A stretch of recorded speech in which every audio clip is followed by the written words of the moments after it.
Can you come get me? Emma whispered into the old phone, and for a moment the only answer was the low hum of the walk-in freezer.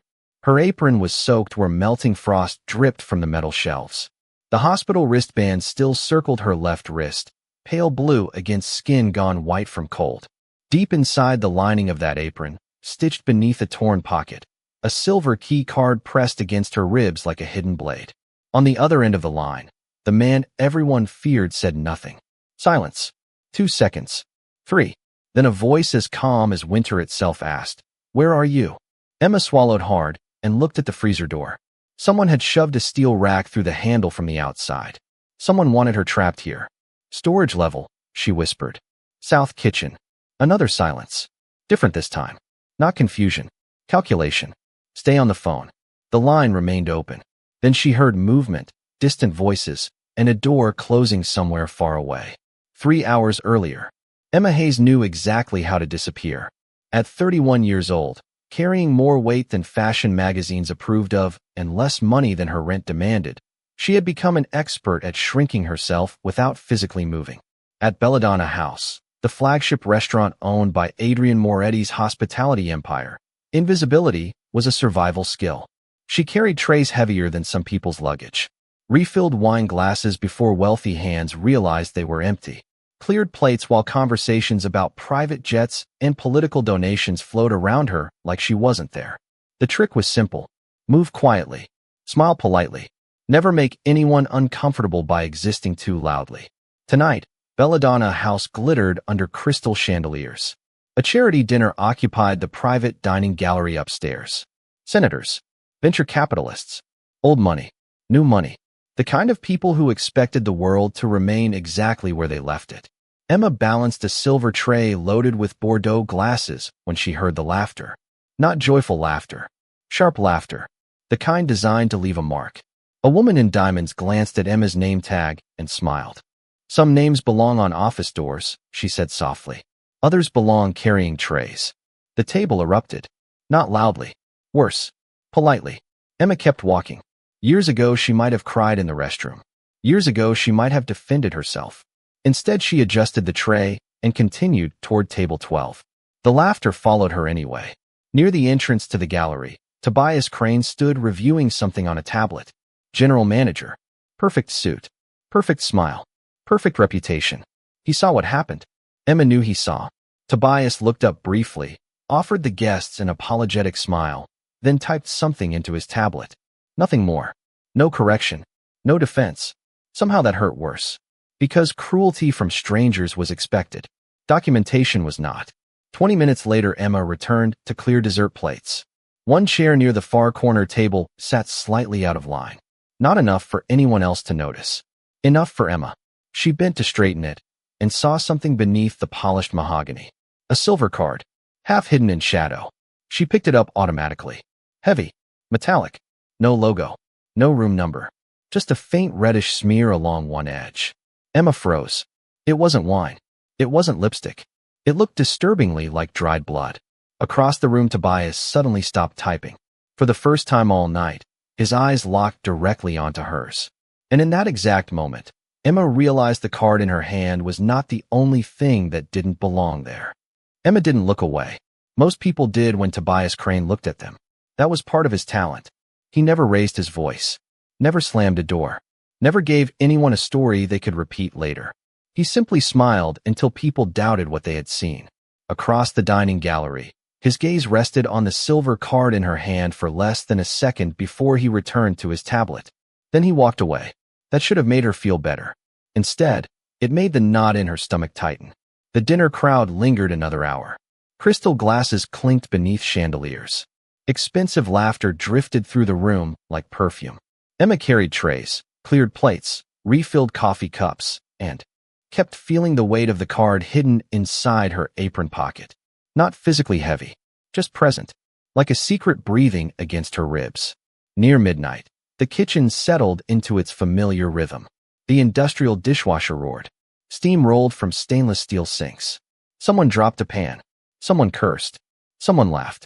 For a few minutes, the restaurant felt normal again. Emma almost convinced herself she was imagining things.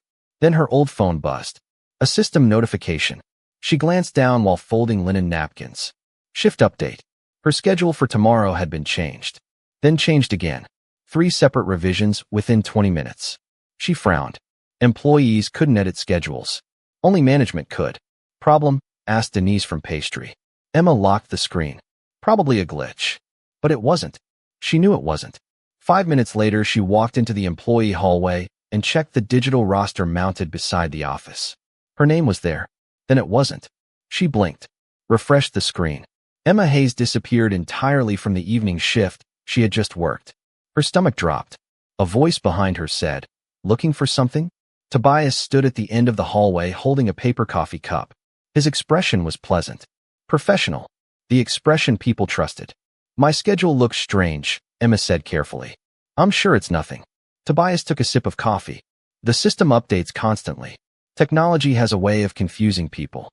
The words sounded harmless. Somehow they didn't feel harmless. Emma nodded.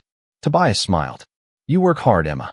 It would be a shame if unnecessary complications distracted you."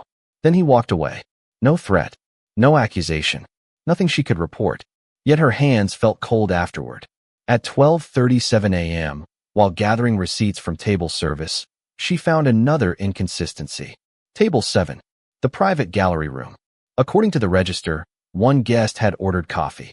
1 cup. 1 receipt. Emma remembered carrying 2 cups into that room herself. She remembered because one man drank black coffee and the other had requested cream on the side.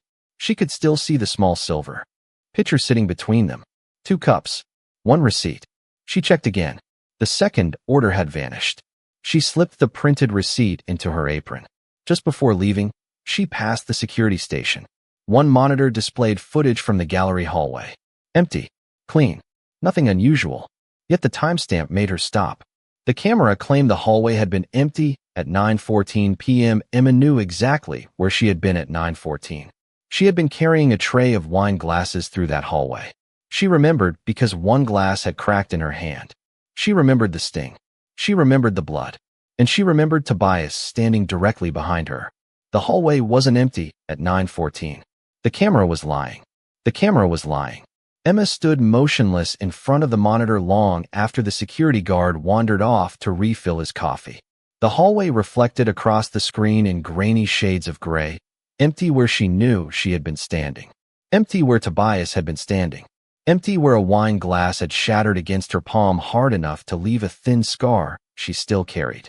She looked down at that scar now. Faint. Pale. Real. Unlike the footage. Her pulse began to climb.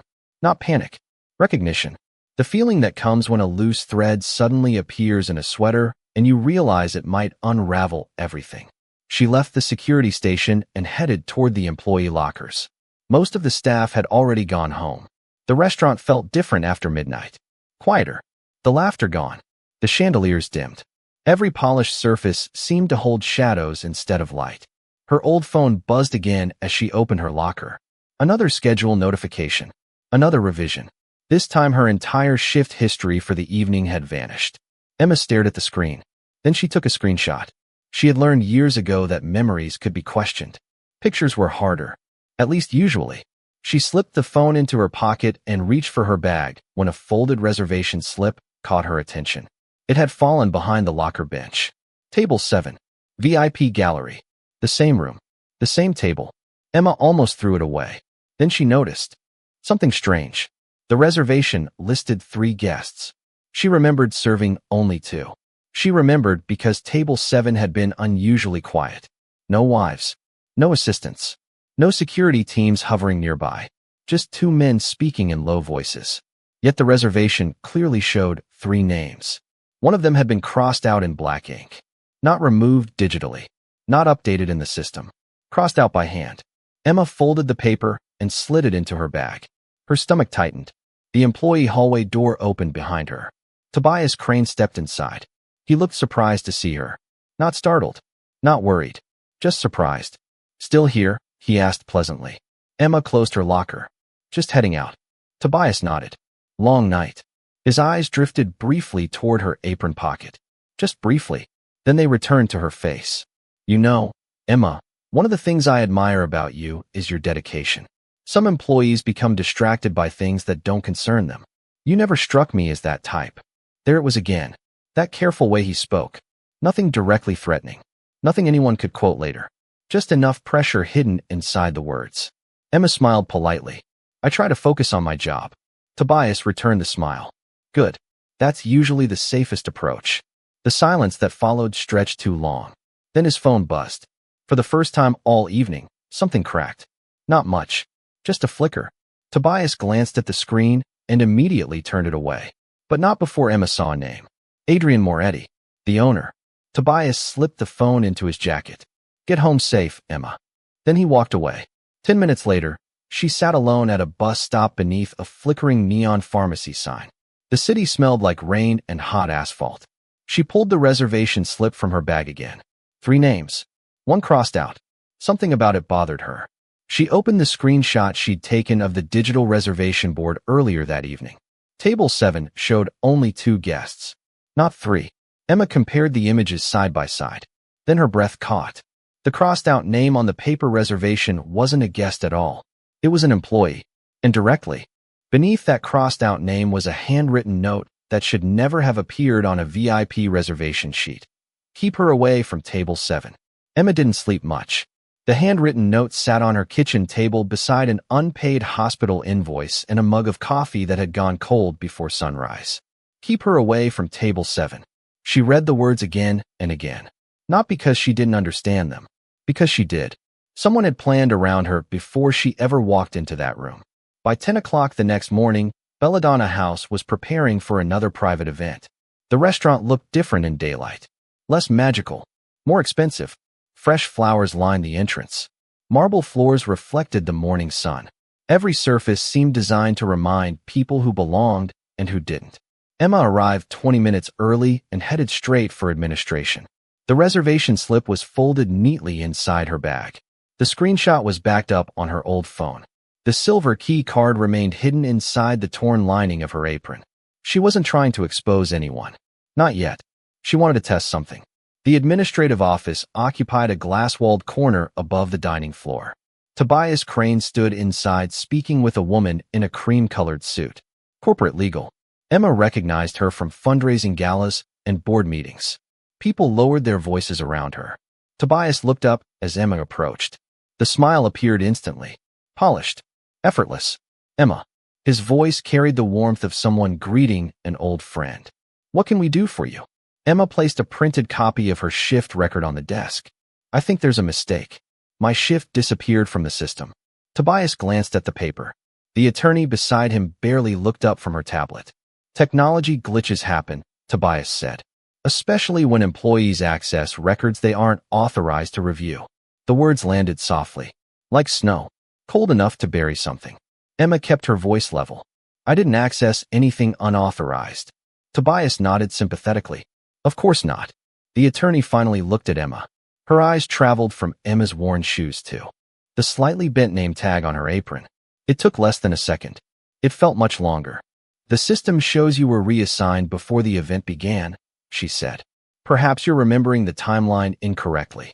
There it was. Not a direct accusation. Something more elegant. A suggestion that Emma's memory was unreliable. That her version of reality might simply be confusion. Emma felt the room tighten around her. Glass walls. Expensive furniture. 2 people in tailored clothing explaining her own workday to her. She could almost hear herself becoming smaller in their minds. Almost. Instead, she reached into her bag and placed the receipt from table 7 on the desk.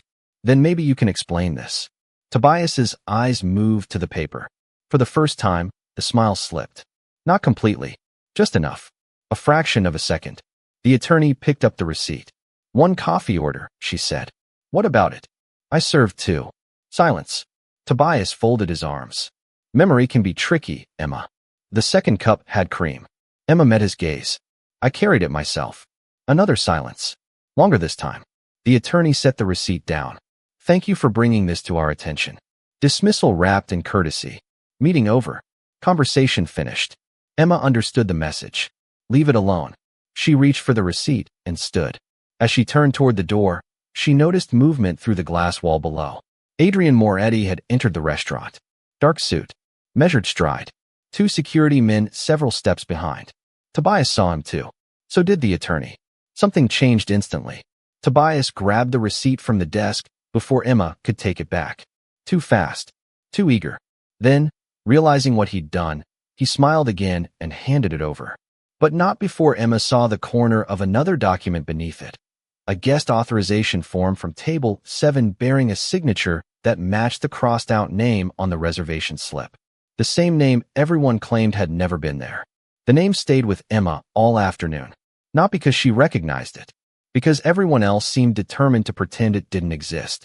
She spent the next several hours moving through Belladonna House the way she always had, carrying trays, polishing silver, replacing folded napkins that wealthy people never noticed. Yet every conversation sounded different now. Every smile looked rehearsed. Every closed office door felt deliberate. By 6 o'clock, rain tapped softly against the tall windows overlooking the street. The dinner crowd began arriving. Valets opened doors. Luxury sedans lined the curb. Somewhere in the kitchen, a timer beeped. Somewhere else, a dishwasher hissed steam into the air. Life continued. Emma kept working, but she also watched. At 7:18 p.m., Tobias entered the administrative office carrying a black portfolio. At 7:26 p.m., the corporate attorney followed him inside. At 7:31 p.m., Adrian Moretti arrived through the private entrance. Emma knew the exact time because she had served his table often enough to recognize the rhythm of his arrivals.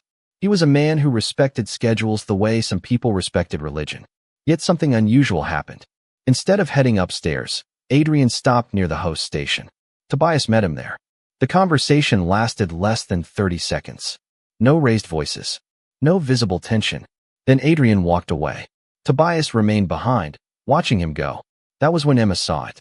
Not fear. Not exactly. Relief. A tiny exhale. A man surviving a moment he hadn't wanted to face. The sight stayed with her. An hour later, she found herself outside the records room while delivering invoices from the wine distributor. The door stood slightly open. Inside, nobody appeared to be there. Emma should have kept walking. Instead, she noticed a stack of discarded papers beside a shred bin. One page had fallen onto the floor. She bent to pick it up automatically. It was a shift log. Her shift log. The page listed employee assignments from the night of the gala. Someone had rewritten portions in blue ink. Not typed. Handwritten. 3 names had been crossed out. 2 replaced. 1 removed entirely. Emma stared. Her own name appeared twice. Once in black ink. Once in blue. Different handwriting. Different assignment times. The same night somehow telling 2 different stories. Footsteps sounded in the hallway. Emma folded the paper and slipped it beneath the invoice folder just as Tobias appeared. Working late? He asked pleasantly. Emma held up the invoices. Wine delivery records. Tobias nodded. Good. Details matter. His gaze lingered on the folder for a fraction too long. Though sometimes details can create confusion when people don't have the full picture. There it was again. Always the same strategy. Never a threat. Always an invitation to doubt herself. Emma returned a small smile. Then I guess it's important nobody changes the picture. Something flickered behind Tobias's eyes. Gone almost instantly. He stepped aside and let her pass. 30 minutes later, Emma made a decision she could not take back. She requested 5 minutes with Adrian Moretti. The assistant nearly refused. The request itself sounded ridiculous. A waitress asking for the owner's time. Yet somehow she found herself standing inside a private office overlooking the city. Adrian sat behind a dark walnut desk. No bodyguards inside. No distractions. Just silence and the soft glow of Manhattan beyond the glass. Emma placed 3 things on the desk. The reservation slip. The altered shift log. The receipt showing 1 coffee where there should have been 2. Adrian looked at none of them immediately. Instead, he looked at Emma. Then at the bent name tag pinned to her apron. Then at the hospital bracelet still circling her wrist. Why are you bringing these to me? He asked. Emma swallowed. Because somebody keeps changing things after they happen. Silence settled between them.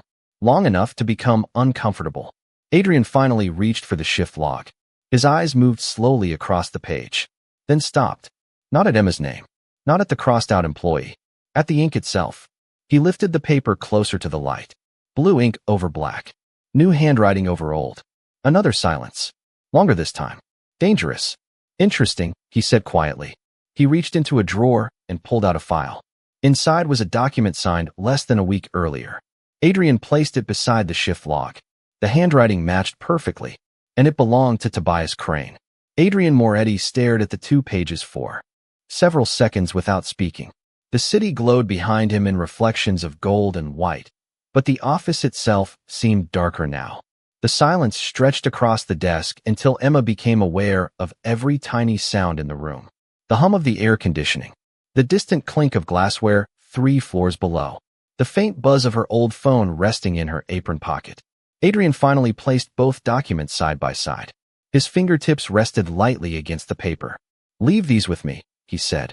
Emma hesitated, not because she didn't trust him, because she had spent years watching people with power decide what mattered and what disappeared. Adrian noticed. His eyes lifted. "You think they'll vanish?" It wasn't a question. Emma looked down at the bent corner of her name tag. "Things keep vanishing." Another silence. Then Adrian reached for a small scanner built into the desk. He scanned every page in front of her. No promises, no speeches, just action. Somehow that mattered more. "Now they exist in 4 places," he said quietly. Emma nodded once. When she left, she expected relief. Instead, she felt heavier, as if the truth had stopped being a possibility and become something real. Rain began falling before she reached her apartment. By the time she climbed the narrow stairs to the 2nd floor, her shoes were soaked through. The television in the neighboring unit played too loudly. A baby cried somewhere down the hall. Emma unlocked her door and stepped into the familiar glow of her tiny kitchen. An unpaid hospital bill sat beneath a magnet on the refrigerator. Past due. Final notice. She stared at it while the refrigerator motor rattled to life. Then she folded the notice and shoved it into a drawer. For a moment, she simply stood there listening to the rain against the window. The entire situation felt absurd. A waitress, a reservation slip, a coffee receipt, handwriting, tiny things. Yet people kept trying to erase them. Her phone buzzed. Unknown number. She almost ignored it. Almost. The voicemail arrived before she answered. The message lasted only 7 seconds. No introduction. No threat. Just a man's voice saying, "You should stop asking questions." Then the line disconnected. Emma replayed it 3 times. The voice sounded distorted, but something about it felt familiar. Not the words. The rhythm. Like someone she had heard speaking every day. Across the city, Adrian sat alone in his penthouse study. A single lamp illuminated the documents spread across his desk. Beside them sat a tablet connected to the restaurant's security archive. He had spent the last hour reviewing records nobody else knew he was reviewing. Camera footage, access logs, payroll adjustments, small things, boring things. The details powerful people often ignored. The details that built entire worlds. At 11:14 p.m., the night of the gala, the security camera outside the VIP gallery showed 7 minutes of missing footage. Not corrupted. Removed. Deliberately. At 11:15 p.m., Tobias Crane's access credentials appeared in a secured records corridor he later claimed he never entered. At 11:17 p.m., a guest authorization file was modified. At 11:19 p.m., Emma Hayes disappeared from the digital shift roster. Adrian leaned back slowly. None of it proved guilt. Not yet. But together they formed a shape. A shape he didn't like. His private attorney arrived shortly after midnight, carrying a personnel archive. Adrian turned pages without speaking. Hiring dates. Promotions. Internal reports. Recommendations. Tobias's name appeared everywhere. Trusted. Reliable. Essential. Then Adrian found something else. A closed complaint from 3 years earlier. A former employee had reported altered scheduling records and missing security footage. The complaint had been dismissed, signed off by the same executive whose name appeared on the crossed-out reservation sheet. Adrian stared at the signature for a long moment. Then he opened a second file and felt something cold settle into his chest. The executive wasn't just someone he worked with. He was one of the very few men Adrian had trusted without question for nearly 12 years. The next afternoon, Belladonna House prepared for another private event, but the atmosphere felt subtly wrong. Not loud. Not visible. The way a room feels different after someone has quietly removed the oxygen. Tobias Crane arrived. At exactly 2 p.m. carrying his usual leather portfolio. He greeted staff by name. Complimented the floral arrangements. Thanked a server for staying late the previous evening. To anyone watching, He looked exactly like the reliable executive Adrian Moretti had trusted for years, which was precisely why Adrian said nothing. By 4 o'clock, a private planning meeting had been arranged in one of the executive dining suites overlooking the river. Tobias was invited. So was the attorney. So was the executive whose signature appeared on the reservation sheet.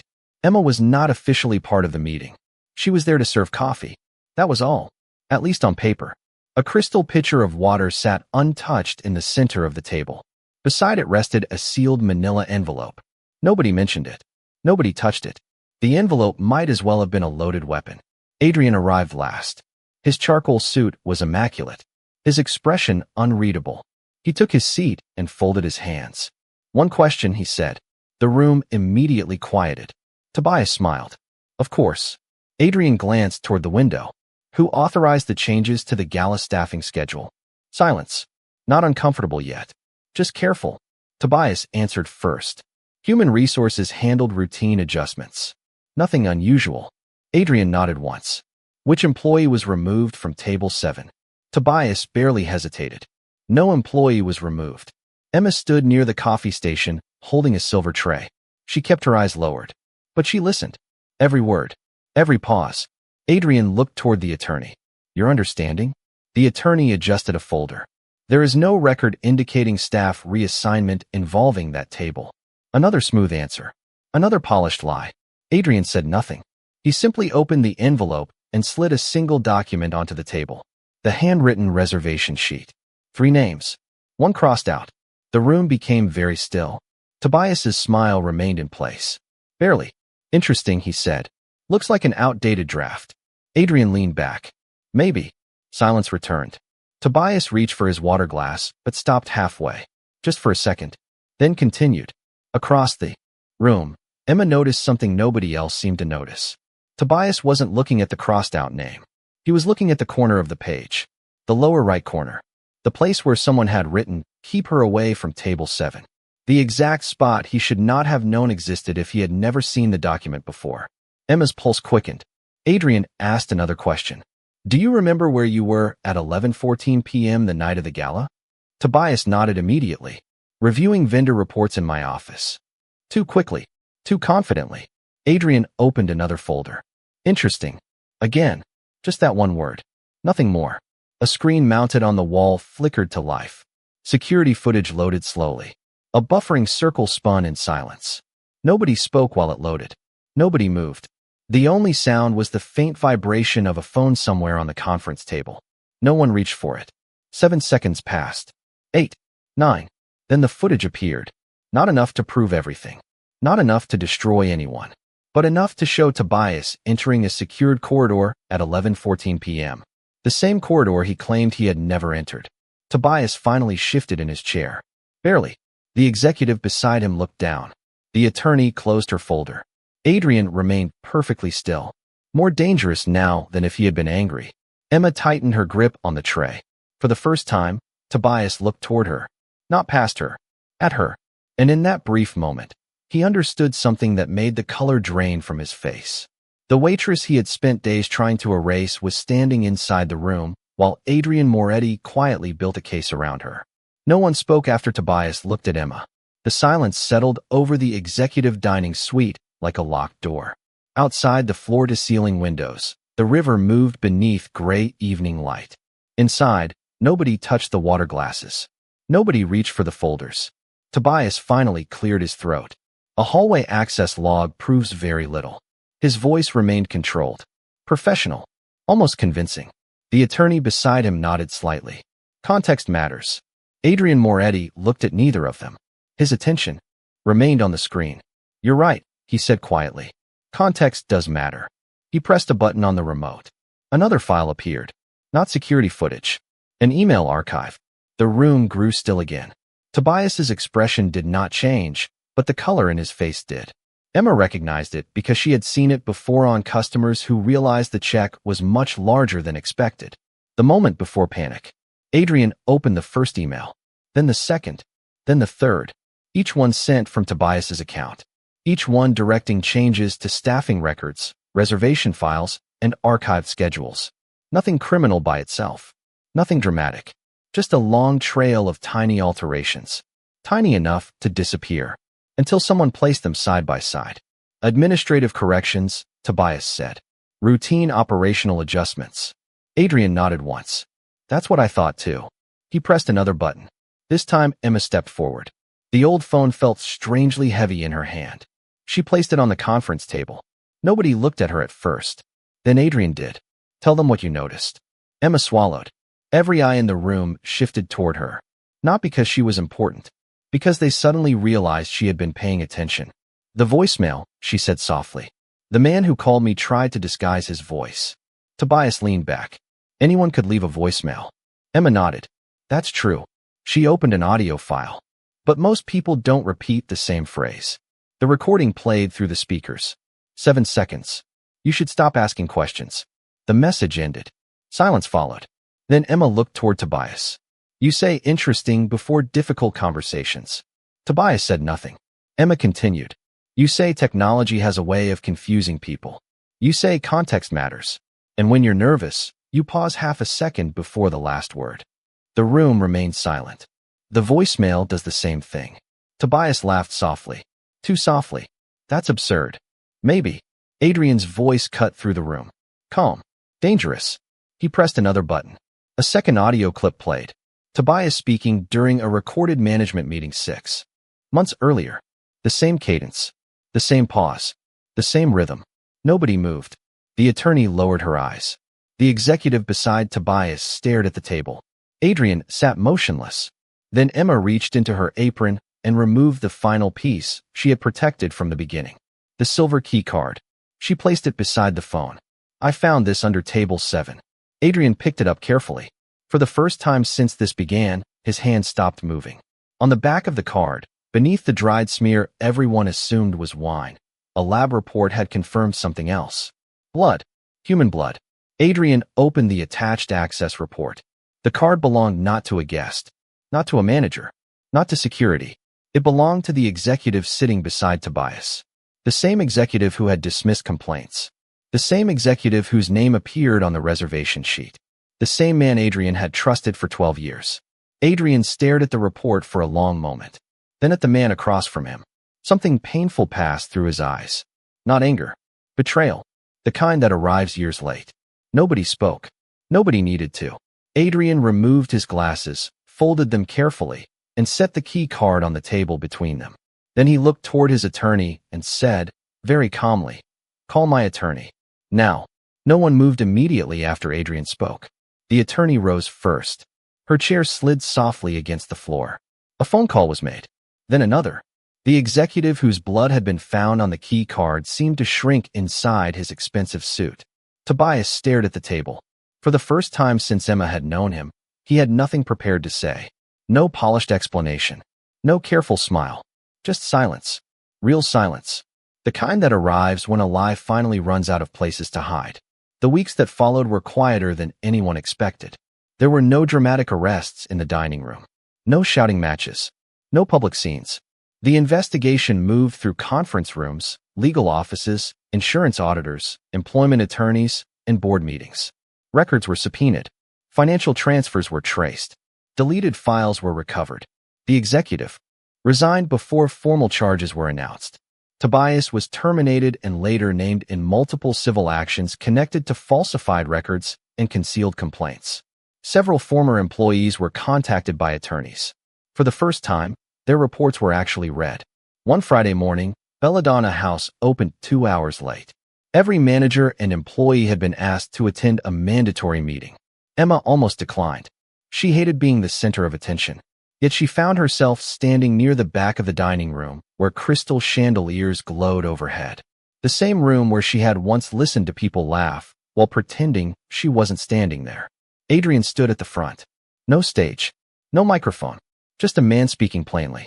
Behind him, a large screen displayed corrected employment records, restored schedules, recovered payroll adjustments, reinstated tips. Names that had been erased were visible again, one by one. Officially. Permanently. Some people were treated as if they didn't matter, Adrian said. That happened under my name. In my company. I allowed trust to replace oversight. That ends today. Nobody interrupted. Several employees lowered their eyes. Others quietly wiped away tears. Then Adrian did something unexpected. He asked Emma to come forward. The walk across the room felt longer than it should have. She could feel dozens of eyes following her. Not judging this time. Watching. Waiting. Adrian held something in his hand. Her old name tag. The one with the bent corner she had worn for years. The one people barely noticed. The one she had considered replacing 100 times. He looked down at it for a moment before speaking. This was found in records attached to an employee complaint that should have been investigated years ago. His voice remained calm. Instead, it was ignored. He handed it to her. Emma accepted it carefully. The room remained silent. "Miss Hayes," Adrian said, using her name the way powerful people usually reserve for executives and honored guests. "Your employment record has been corrected. Your missing wages have been restored. Your legal expenses are covered. Your mother's medical debt has been settled through the Employee Protection Fund established this week. And if you choose to stay, your position will be whatever you decide it should be." Emma looked down at the name tag resting in her palm. For years it had felt like proof she belonged at the edge of every room. Suddenly it felt different. Not a reminder of where she stood. A reminder of what she had survived. Several months later, on a quiet evening after closing, Belladonna House felt almost peaceful. The last dishwasher cycle hummed in the background. Rain tapped gently against the windows. Emma sat at a small corner table with a cup of hot coffee warming her hands. Her old phone rested beside her plate. She still kept it. Not because it was useful, because it reminded her that small things mattered. Across the room, Adrian paused on his way out. "You could have asked for money," he said. Emma smiled faintly. "I wanted the truth." Adrian stood there for a moment, unable to answer immediately. Then he nodded and walked away. Emma looked at the name tag now mounted inside a simple frame near the employee entrance. Straightened. Preserved. Impossible to erase. Beneath it was a single line added by unanimous vote from the staff. She spoke when everyone else stayed silent. And in the warm light of a restaurant that finally knew her name, the truth had outlived the people who tried to bury it.